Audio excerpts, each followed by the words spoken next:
কষ্ট হচ্ছে, আমি আর সহ্য করতে পারছি না। বৈদ্য মশাই, আমার মায়ের কি হয়েছে? উনার শরীরের এই অবস্থা কেন? হাল্ক, তোর মায়ের ওপর কালো জাদু হয়েছে।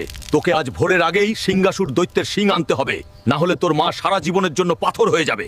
ব্ল্যাক ইউনিকর্ন, আজকে তোকে আমার সাহায্য করতে হবে। আমাকে এখনই লাল পাহাড়ে নিয়ে চল। মায়ের জন্য আমি চন্দ্র সূর্য সব এক করে দিতে পারি। আমি মাকে ঠিক করেই ছাড়বো। সিংহাসুর দৈত্য, আমি আসতেছি। সিংহাসুর দৈত্য, তুই আমার মাকে জাদু করেছিস, আজকে তোর শিং ভেঙেই ছাড়বো। হাল্ক, দেখি তোর মাঝে কত জোর আছে। কি হলো হাল্ক?